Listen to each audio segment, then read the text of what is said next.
नमस्कार मित्रांनो, खरीप पीक विमा 2026 आता भरण्यासाठी सुरू झालेला आहे. जर आपल्याला हा खरीप पीक विमा भरायचा असेल तर तुम्ही आपल्या जवळच्या CSC सेंटरला भेट देऊन तुमचा पीक विमा हा भरू शकता. परंतु पीक विमा भरण्या अगोदर आता या पीक विम्यामध्ये सरकारने 4 मोठे बदल हे केलेले आहेत. ते बदल नेमके काय आहेत हे तुम्हाला जाणून घेणं अतिशय गरजेचं आहे. त्यानंतरच तुम्ही तुमचा जो पीक विमा आहे तो भरायचा की नाही भरायचा हे तुम्हाला ठरवायचं आहे. हे नक्की बदल काय आहेत हे जाणून घेण्यासाठी हा व्हिडिओ शेवटपर्यंत नक्की पहा. चॅनेलवरती पहिल्यांदा आला असाल तर शेतकरी मित्र या यूट्यूब चॅनेलला नक्की सबस्क्राईब करा. चला तर पाहूया हे 4 बदल नक्की काय आहेत. मित्रांनो, खरीप हंगाम पीक विमा भरण्यासाठी आता तुमच्याकडे फार्मर ID म्हणजेच तुमचं शेतकरी ID कार्ड, त्याचबरोबर आता DCS म्हणजेच डिजिटल क्रॉप सर्वे हा केला जाणार आहे. हा नक्की सर्वे कोण करणार आणि या सर्वेचा अर्थ नक्की काय?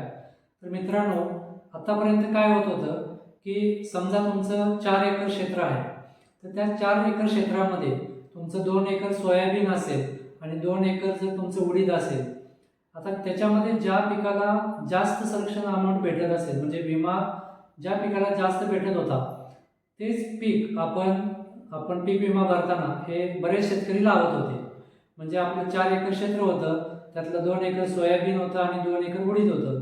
तर शेतकरी काय करायचे की पूर्ण 4 एकर क्षेत्र हे आपलं सोयाबीन लावून टाकायचे आणि त्याचा लाभ हा घेत होते. त्यासाठीच आता डिजिटल क्रॉप सर्वे हा केला जाणार आहे आणि हा सर्वे करण्यासाठी शासन काही मुलं हायर करणार आहे. म्हणजेच त्यांना काहीतरी मानधन देऊन त्याच्यानुसार त्यांना ते डिजिटल सर्वे करण्यासाठी ते मुलं त्या ठिकाणी तयार करणार आहेत. तर अशा पद्धतीने तो डिजिटल सर्वे होणार आहे. आणि यानंतरचा जो दुसरा मुद्दा आहे तो म्हणजे आता 10 गुंठ्यापेक्षा जास्त क्षेत्र असेल तरच आपल्याला पीक विमा हा भरता येणार आहे. अगोदर जसं होतं की 5 गुंठे, 4 गुंठे, 6 गुंठे याचा सुद्धा आपल्याला पीक विमा भरता येत होता. परंतु आता ही अट जी आहे ती शासनाने रद्द केलेली आहे आणि आता आपल्याला 10 गुंठेच्या वरती क्षेत्र असेल तरच पीक विमा हा भरता येणार आहे.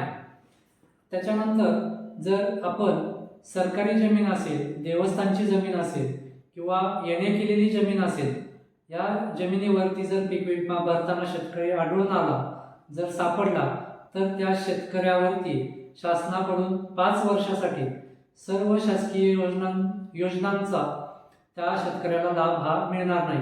सर्व शासकीय योजना त्याच्यासाठी बंद होणार आहे. त्याच्यामध्ये तुमचा नमो शेतकरी सन्मान निधी असेल, PM किसान सन्मान निधी असेल, तुमचं आधार कार्ड सुद्धा त्या ठिकाणी ब्लॉक केलं जाणार आहे.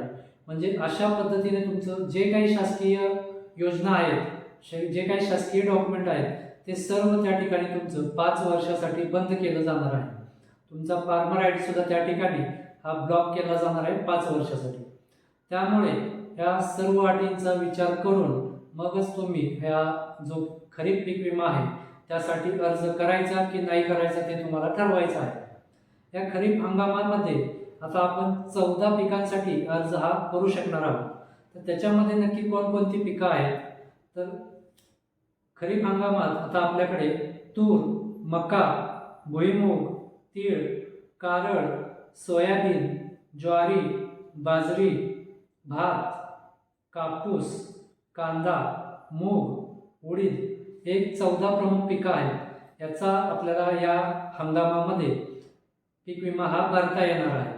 आता याच्यासाठी आपल्याला किती अमाऊंट ही पे करावी लागणार आहे, किती अमाऊंट भरावी लागणार आहे? तर जे काही आपली सर्व पिकं आहेत त्यासाठी आपल्याला आपली जे काही विमा रक्कम असेल त्या विमा रकमेच्या 2% अमाऊंट ही आपल्याला तिथं भरावी लागणार आहे.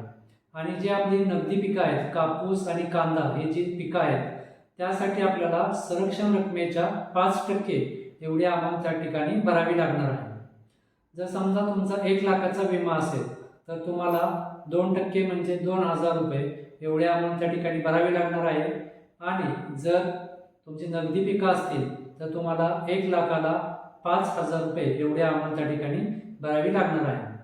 या सर्व गोष्टींचा विचार करा आणि तुम्ही पीक विमा हा तुमचा भरायचा की नाही ते ठरवा. हे जे शासनाने घालून दिलेले नियम आहेत हे सर्व फक्त शासनाच्या सोयीसाठी केलेले नियम आहेत. यामध्ये कोणत्याही प्रकारे शेतकऱ्याचा विचार हा केलेला नाहीये. शेतकऱ्याच्या हिताचा विचार करून कोणतेही बदल हे करण्यात आलेले नाही आहे. त्यामुळे सर्व माहिती घेऊन तुम्ही तुमचा विचार करून हा पीक विमा भरा. जर माहिती आवडली असेल तर आपल्या चॅनलला नक्की सबस्क्राईब करा. सर्व शेतकरी बांधवांपर्यंत हा व्हिडिओ नक्की शेअर करा. आणि हा व्हिडिओ कसा वाटला आणि तुम्हाला जर काही प्रश्न असतील तर तुम्ही कमेंटमध्ये नक्की विचारा. त्याचा मी नक्की उत्तर देण्याचा प्रयत्न करेन. भेटूयात नवीन व्हिडिओमध्ये. तोपर्यंत धन्यवाद.